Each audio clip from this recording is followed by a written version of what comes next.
சரசு சமையல். இன்னைக்கு எங்கள் வீட்டில் காலையில் டிஃபனும் மத்தியானம் லஞ்சும் தான் நான் இன்னைக்கு உங்களுக்கு செஞ்சு காட்ட போகிறேங்க. ஆஸ் யூஷுவல் எப்பயும் ரெகுலராக பண்ணுறது தான். இருந்தாலும் நிறைய பேர் வந்து ஃபுல் டே இதெல்லாம் போடுங்க அப்படின்னு கேட்டிருக்கீங்க. அதனால் இன்னைக்கு காலையில் வந்து நான் இட்லி டிஃபன் சாம்பார் தான் பண்ண போகிறேங்க. கூடவே நான் அடிஷ்னலாக இடியாப்பமும் நான் நிறைய கொடுத்துருக்கேன். ஆனால் இந்த இடியாப்பம் வந்து அல்லிஸ் மசாலா. அல்லி வந்து எனக்கு சென்னையிலேருந்து எங்களோட இடியாப்பம் ப்ராடக்ட் வாங்கி செஞ்சு பார்த்துட்டு சிறுபருப்பு இடியாப்பம் அப்படின்னு சொல்லி செஞ்சு எனக்கு அனுப்பியிருந்தாங்க. சரி நம்மளும் கொஞ்சம் வித்தியாசமா ட்ரை பண்ணலாமே. சிறுபருப்பு அப்படின்னா பாசி பருப்புங்க. இந்த பாசி பருப்பு வச்சு ரொம்பவே சூப்பரா இடியாப்பம் பண்ணி அனுப்பியிருந்தாங்க. அதனால சரி நம்மளும் ட்ரை பண்ணலான்ட்டு இன்னைக்கு நான் அதை பண்றேங்க. நான் என்னோட ஸ்டைல்ல பண்றேன். அவங்ககிட்ட நான் எப்படி பண்ணாங்கன்னு நான் கேட்கவே இல்லை. எங்களோட பிசினஸ் கான்டாக்ட் நம்பர்ல தான் வாட்ஸ்அப்ல அனுப்பியிருந்தாங்க. அப்புறம் லஞ்ச் வந்து ஆஸ் யூஷுவல் வத்த குழம்புங்க. இன்னைக்கு ஒரு ரசம், உருளைக்கிழங்கு பொடிமாஸ், முருங்கைக்கீரை பொரியல், இதெல்லாம் தான் நான் செய்ய போகிறேன் இன்னைக்கு. வாங்க இப்போ வீடியோக்குள்ளே போகலாம். காலையிலேருந்து மத்தியானம் வரைக்கும் நான் என்ன பண்ணுறேன் பார்க்கலாங்க. இந்த லிஸ்ட்டில் கொடுத்துருக்க பொடி வகைகள் எல்லாமே நாங்கள் வீட்டிலேயே தயாரிக்கிறோங்க. தேவைப்படுறவங்க இங்கே கொடுத்துருக்க வாட்ஸ்அப் நம்பரில் காலை 10 மணிலேருந்து இரவு 7 மணி வரைக்கும் எங்களை தொடர்பு கொள்ளலாங்க. ஃபஸ்ட்டு நம்ம டிஃபன் சாம்பார்லேருந்து போவாங்க. டிஃபன் சாம்பாருக்கு ஒரு கைப்பிடி பாசிப்பருப்பும் ஒரு கைப்பிடி துவரம்பருப்பும் எடுத்து நான் வந்து நல்லா களைஞ்சி எடுத்துக்கிட்டேங்க. அதில் தேவையான அளவுக்கு நம்ம தண்ணி விட்டுக்கலாங்க. இப்போ தண்ணி விட்டதுக்கப்புறம் இதுக்கு தேவையான பொருட்கள் எல்லாமே நம்ம சேர்த்துடலாங்க. கொஞ்சமாக மஞ்சள் தூள் சேர்த்துக்கலாம். மஞ்சள் தூள் சேர்த்துட்டு இதுக்கு வெங்காயம், தக்காளி இதெல்லாம் போட்டு தான் நம்ம பண்ண போகிறோம். நான் சின்ன வெங்காயம், பெரிய வெங்காயம் ரெண்டுமே கலந்து எடுத்துருக்கேங்க. பச்சை மிளகாய் ஒரு 2 இந்த மாதிரி கீரி எடுத்திருக்கேன். இதெல்லாம் போட்டுக்கலாம். தக்காளியும் போட்டுக்கலாங்க. இப்போ இதுலேயே நீங்கள் கேரட், பீன்ஸு ஏதாவது சேர்க்குறதா இருந்தாலும் சேர்க்கலாம். நான் இன்றைக்கி வெங்காயம், தக்காளி மட்டும்தான் சேர்க்குறேங்க. இப்போ சாம்பார் தூளும் காரத்துக்கு தேவையான அளவு சேர்த்துக்கிறேன். அடுத்ததாக விளக்கெண்ணெய் 1 டீஸ்பூன் விட்டுக்கிறேங்க. நீங்கள் நல்லெண்ணெய் கூட விட்டுக்கலாம். அதுக்கப்புறமா இந்த சாம்பாருக்குன்னு ஒரு பொடி ரெடி பண்ணி வச்சுருப்பேங்க. டிஃபன் சாம்பாருக்குன்னு அந்த பொடி 1 டீஸ்பூன் அளவுக்கு போட்டு கொஞ்சம் மல்லி இலை, கருவேப்பிலை இது எல்லாமே சேர்த்துட்டேங்க. இப்போ புளி தண்ணி கொஞ்சமாக தேவைக்கு விட்டுக்கலாம். நீங்கள் தக்காளி மட்டுமே அதிகமாக போட்டு செய்கிற மாதிரி இருந்தால் கூட செய்யலாங்க. இப்போ இதெல்லாம் வேகிற அளவுக்கு தண்ணியும் ஊற்றிட்டு நம்ம குக்கரை மூடி ஒரு 5-6 சவுண்டு வச்சு இறக்கலாங்க. கடைசி சவுண்டு நல்லா குறைச்சி இறக்கிங்க. இப்போ எல்லாத்தையும் மிக்ஸ் பண்ணி போட்டு நல்லா நான் வேக வச்சு எடுத்துட்டேங்க. பாருங்கள் இந்த மாதிரி நல்லா குழைவாக வெந்திருக்கு. இதை கரண்டியெல்லாம் நல்லா கலக்கி விட்டுட்டு உப்பு இப்போ சேர்க்கலாங்க. உப்பு சேர்த்துட்டு தேவையான அளவுக்கு நம்ம தண்ணி விட்டுக்கலாம். ஏன்னா நம்ம மறுபடியும் இதை கொதிக்க வைக்க போகிறோம். அதுக்கு தேவையான அளவு நீங்கள் தண்ணி விட்டுக்குங்க. இப்போ இதை அடுப்பில் ஏற்றிட்டு நல்லா கொதி பிடிக்கணுங்க. கொதி வந்ததுக்கப்புறமா இதுக்கு ஒரு தாளிப்பு கொடுத்தாச்சு அப்படின்னா நம்மளோட ஈஸி டிஃபன் சாம்பார் ரெடி ஆயிருங்க. இப்போ கடுகு, சீரகம், கருவேப்பிலை, காஞ்ச மிளகாய் தாளிச்சாச்சுங்க. நம்மளோட சாம்பார் ரெடி ஆயிடுச்சுங்க. இட்லிக்கு இன்றைக்கி எங்கள் வீட்டில் சாம்பார் ரெடிங்க. எல்லாத்தையும் ஒட்டு மொத்தமாக கலக்கி போட்டால் சாம்பார் வேலை டக்குன்னு முடிஞ்சிருங்க. அடுத்ததாக இடியாப்பத்துக்கு போயிடலாங்க. தண்ணி கொதிக்க வச்சுருக்கேன். நான் இன்றைக்கி மூங்கில் தட்டில் தான் புளிய போகிறேங்க. அதனால் தேங்காய் எண்ணெய் கொஞ்சமாக இதில் தடவிக்கிட்டால் ஒட்டாமல் வந்துடும். நீங்கள் இட்லி பானையில் தட்டில், இட்லி சட்டி தட்டில் கூட நீங்கள் வச்சு எடுத்துக்கலாம். நான் இன்றைக்கி இதில் தான் பிழிய போகிறேன். இந்த வெந்நீர் கொதிக்க வச்சதை இடியாப்ப மாவில் ஊற்றுறேங்க. இது எங்களோட ப்ராடக்ட்ஸ், சரசஸ் ஃபுட் ப்ராடக்ட்ஸ் இடியாப்ப மாவு தான் நான் இன்றைக்கி செய்கிறேங்க. இந்த இடியாப்பம் காரமெல்லாம் தாளிக்கும் போது ஆஸ் யூஷுவல் எப்பயும் இனிப்புக்கு வைக்கிறது வழக்கங்க. இன்றைக்கி நான் கொஞ்சம் வித்தியாசமாக சிறுபருப்பு போட்டு, அதாவது பாசிப்பருப்பு போட்டு தாளித்து உங்களுக்கு நான் காட்ட போகிறேங்க. இப்போ இடியாப்பம் புளியறதுக்கு இப்போ மாவு இந்த கன்சிஸ்டன்சியில் ரெடி ஆயிடுச்சுங்க. நம்ம இடியாப்ப அச்சில் சேர்த்துடலாம். இந்த மர அச்சில் தான் நான் பிழிவேன். நீங்கள் வந்து சாதாரணமாக முறுக்கச்சு இருந்துச்சுனாலும் அதில் ஓம்பொடி அச்சில் பிழிஞ்சிக்கலாங்க. இந்த மாதிரி தட்டில் பிழிஞ்சிட்டு இது எல்லாத்தையுமே இட்லி பானையில் வச்சு வேக வச்சு எடுக்கணுங்க. இந்த மாதிரி நல்லா பொறுமையாக இதை புழிஞ்சு எடுத்துக்கணும். இந்த மாதிரி பிழிஞ்சு வச்சதை நான் இட்லி பானை ஆவியில் வேக வச்சு எடுத்துட்டேங்க. இட்லி பானையில் தண்ணி நல்லா கொதிச்சிருந்துச்சுன்னா 3 நிமிஷம் தாங்க இந்த இடியாப்பம் வேகிறதுக்கு. டக்குன்னு ஈஸியாக வெந்துடும். இது மூங்கில் தட்டு அப்படிங்கிறனால கையிலேயே ஈஸியாக எடுக்கலாம், சூடும் இருக்காது. இப்போ நம்மளோட இடியாப்பம் ரெடி ஆகிடுச்சுங்க. அடுத்ததாக இட்லியும் ஊற்றி எடுத்தாச்சுங்க. சாம்பாரும் ரெடியாக இருக்குது. இப்போ இடியாப்பத்தை நல்லா நம்ம ஆற வச்சுட்டு அதுக்கப்புறமா தான் நம்ம வந்து இடியாப்பத்தை தாளிக்க போகிறோங்க. இட்லி பாருங்கள் எவ்வளோ சாஃப்டாக வந்திருக்கு. என்னோடய சாஃப்ட் இட்லி லிங்க்கும் நான் உங்களுக்கு ஷேர் பண்ணுறேன். பாருங்கள், டிஸ்கிரிப்ஷன் பாக்ஸில் பாருங்கள். அதே மாதிரி இடியாப்பத்தை நல்லா நான் ஆற வச்சு எடுத்துக்கிட்டேங்க. பாருங்கள் இந்த மாதிரி நல்லா ஆறிடணும், சூடே இருக்கக்கூடாது. இப்போ இதுக்கு தேவையான பொருட்கள் எல்லாமே நம்ம பார்த்துடலாங்க.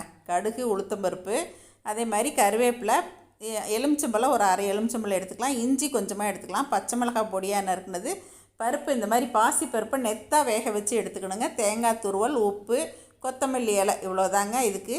இப்போ வந்து பாசிப்பருப்பை மட்டும் மறக்காமல் நீங்கள் நெத்தாக வேக வச்சு எடுத்துக்கங்க. இந்த இடியாப்பம் உதிராக வர்றதுக்கு நான் இந்த மாதிரி தான் ஃபாலோ பண்ணுவேன். பாருங்கள், தண்ணி லேசாக தெளிச்சுக்கணும். தெளிச்சுட்டு அப்படியே உதிர்த்து விடுங்க. ஒரு இடியாப்பத்தை உதிர்த்ததுக்கப்புறமா மறுபடியும் கொஞ்சம் தண்ணி தெளிச்சுக்குங்க. தண்ணி தெளித்து நல்லா நீங்கள் இந்த மாதிரி உதுர்த்து விட்டிங்கன்னா உதுர்த்து வந்துடும். அதுக்கப்புறம் நம்ம தாளிச்சிக்கலாம். ஒரு வாணலியில் எண்ணெய் விட்டு கடுகு, உளுத்தம்பருப்பு கொஞ்சம் தாராளமாகவே சேர்த்துக்குங்க, அப்போ தான் டேஸ்ட் கிடைக்கும். சீரகம் கொஞ்சமாக சேர்த்துக்குங்க. பச்சை மிளகாய் நல்லா பொடியாக நறுக்கி வச்சுக்கணுங்க, அப்போ தான் நல்லாயிருக்கும். கருவேப்பிலை சேர்த்துக்குங்க. இஞ்சி துருவி எடுத்துக்குங்க, அப்போ தான் நல்லாயிருக்கும். இஞ்சி கொஞ்சமாக போட்டால் அந்த டேஸ்ட்டே சூப்பராக இருக்குங்க. பெருங்காயத்தூள் கொஞ்சம் சேர்த்துக்குங்க.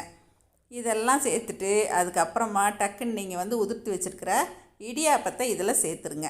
இடியாப்பத்தை சேர்த்ததுக்கப்புறம் நம்ம நெத்து பருப்பாக வேக வச்சுருக்கோம் இல்லைங்களா, நீங்கள் குக்கரில் வச்சிடாதீங்க, தனியாகவே வெந்நீர் வச்சு அதில் போட்டு எடுத்துருங்க. நல்லா நெத்தாக வெந்துடும், இல்லைன்னா குழஞ்சிருங்க. இப்போ தேவையான உப்பும் இதில் சேர்த்தாச்சுங்க. இப்போ கொஞ்சமாக கொத்தமல்லி இலை இதில் தூவிட்டு இப்போ எலுமிச்சம்பழம் அரைப்பழத்தை நான் புழிஞ்சு விட்டுறேன். அந்த பாசி பருப்புக்கும் அந்த எலுமிச்சம்பழம் புளிப்புக்கும் ரொம்பவே டேஸ்ட்டாக இருக்குங்க. இது நானே தான் சரி இப்படி செய்யலாமே அப்படின்னு சொல்லிட்டு பண்ணேங்க. அவங்க எனக்கு அனுப்பினது நல்லா வெள்ளை வெள்ளையன்னு இருந்துச்சு, பருப்பு இருந்துச்சு. அவங்க என்ன போட்டாங்கன்னு நான் கேட்கல, எனக்கு தோணுச்சு, அதனால் எலுமிச்சம்பழம் புழிஞ்சேன். இப்போ கடைசியாக ஃபைனலாக தேங்காயும் துருவி போட்டாச்சுங்க. ஆனால் ரொம்பவே டேஸ்ட்டாக இருந்துச்சுங்க.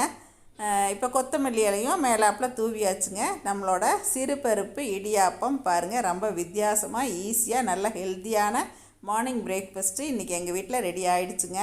சாதாரண இடியாப்பத்துக்கும் எங்கள் பாப்பாவுக்கு கொஞ்சம் தேங்காய் பால் எடுத்து கொடுத்தோம். இந்த பாசிப்பருப்பு இடியாப்பத்துக்கு ஊறுகாய் வச்சு சாப்பிட்டோங்க, செமையாக இருந்துச்சுங்க. இட்லி, சாம்பார், பருப்பு இடியாப்பம் எல்லாமே இப்போ ரெடி ஆகிடுச்சுங்க.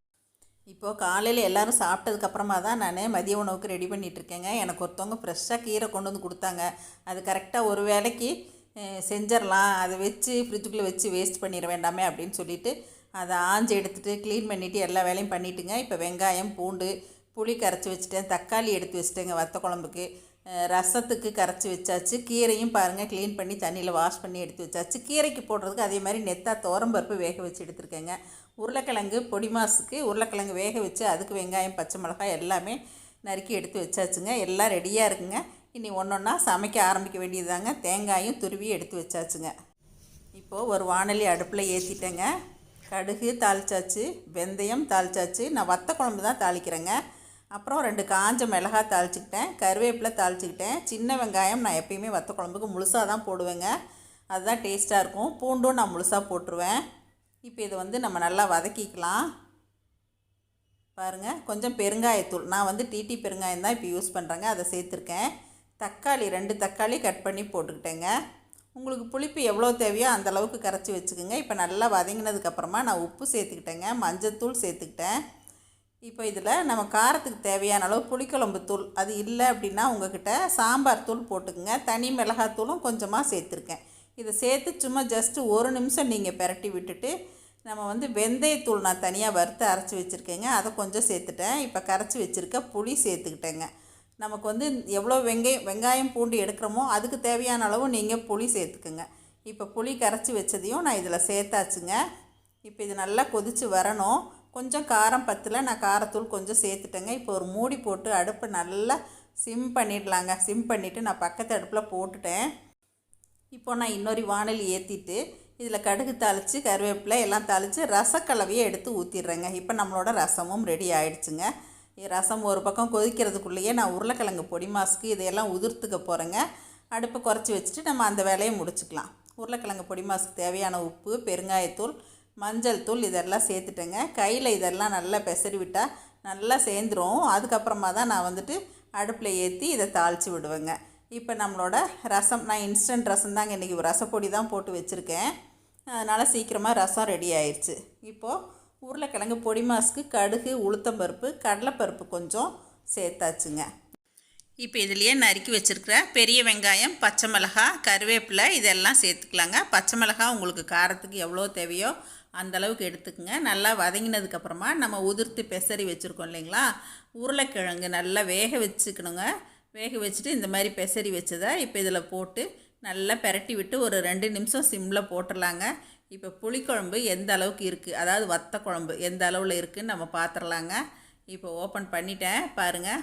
இன்னும் கொஞ்சம் லேசாக திக்னஸ் வரணும், கொதிக்கட்டும். அதுக்குள்ளே நம்ம உருளைக்கிழங்கு இறக்கிடலாங்க. இப்போ இதை நல்லா பெரட்டி விட்டுக்கிட்டேன். இப்போ இதுக்கு தேவையான அளவுக்கு நம்ம தேங்காய் துருவல் போட்டு இறக்கியாச்சுன்னா நம்மளோட உருளைக்கிழங்கு பொடி மாஸ் இப்போ ரெடி ஆயிடுச்சுங்க. ஃபைனலாக கொஞ்சமாக கொத்தமல்லி இலை தூவிக்கலாங்க. இப்போ இதுக்கடையில் நம்ம ரசம் பொடி மாஸ் தாளித்து முடிச்சாச்சுங்க. இப்போ நம்மளோட வத்த குழம்பு ரெடி ஆயிடுச்சு. ஃபைனலாக 1 டீஸ்பூன் நாட்டு சர்க்கரை போட்டு இறக்கியாச்சுங்க. அவ்வளோதாங்க, வத்த குழம்பு ரெடிங்க. அடுத்ததாக முருங்கைக்கீரை தாளிக்கிறதுக்கு கொஞ்சம் எண்ணெய் விட்டு கடுகு உளுத்தம்பருப்பு சேர்த்துட்டேங்க. வெங்காயம் காஞ்ச மிளகாய் தான் நான் இன்றைக்கி போடுறேன். இந்த மாதிரி முருங்கைக்கீரை நல்லா சுத்தம் பண்ணி வச்சுருக்கு இல்லைங்களா, இப்போ அதையும் சேர்த்தாச்சு. போடும்போது அதிகமாக இருக்கிற மாதிரி இருக்கும், ஆனால் வதங்க அப்படியே சட்டியில் வந்து உள்ளே இழுத்துருங்க. இப்போ தேவையான உப்பு சேர்த்தாச்சுங்க. கொஞ்சமாக நான் சீரகத்தூள் போடுறேங்க. இந்த மாதிரி பொரியலுக்கெல்லாம் சீரகத்தூள் நல்ல மனம் கொடுக்குங்க. நீங்கள் சீரகத்தை லேசாக வறுத்துட்டு நீங்கள் அரைச்சி வச்சுக்கோங்க, இதுக்கெல்லாம் சேர்த்துக்கலாம். இப்போ தேவையான அளவுக்கு தண்ணியும் இதில் விட்டுருக்கேங்க. கரெக்டாக தேவைக்கு மட்டும் சேர்த்துங்க, ரொம்ப தண்ணி விடாதீங்க. இப்போ பாதி திறந்த மாதிரி நீங்கள் ஒரு மூடியை போட்டுருங்க, இது வேகட்டும் பார்க்கலாம். இப்போ இதுக்குள்ளே அது வேகிறதுக்குள்ளேயே பாருங்கள் புளிக்குழம்பு ரெடி ஆகிடுச்சு. நான் 2 கப்பில் எடுத்து வச்சுருவேன், மீதி இருந்தால் மறுபடியும் மாற்றணுமே அப்படிங்கிறதுக்காக வைக்கும்போதே. காலையில் ஊற்றின இட்லி 2 மீதி இருக்குங்க, கொஞ்சம் இடியாப்பமும் மீதி இருக்குது. இதையெல்லாம் நான் வந்து ஈவினிங் தாளிச்சிருவேன். ஈவினிங் ஸ்நாக்ஸாவோ அல்லது நைட்டு டின்னருக்கோ இதை நாங்கள் யூஸ் பண்ணிக்குவோம். அந்த ஈரத்துணி போட்டு மூடி வச்சுட்டா அப்படியே இருக்கும். இது கடையில் ரைஸும் ரெடி ஆகிடுச்சுங்க. இப்போ பாருங்கள் கீரையும் ரெடி ஆகிடுச்சு, நல்லா வெந்துருச்சுங்க. இப்போ நம்ம நெத்தாக வேக வச்சுருக்கிற துவரம்பருப்பு இதில் சேர்த்தணுங்க. அதாவது ஒரு சவுண்டு மட்டும் ஒரு 5 நிமிஷம் ஊற வச்சுட்டு ஒரே ஒரு சவுண்டு விட்டு வேக வச்சிங்கன்னா இந்த மாதிரி நெத்து பருப்பு கிடச்சிருங்க. துவரம்பருப்பு சேர்த்துட்டு அதுக்கப்புறமா தேங்காய் துருவல் சேர்த்து இறக்கியாச்சுன்னா நம்மளோட சத்தான சுவையான முருங்கைக்கீரை பொரியல் ரெடிங்க.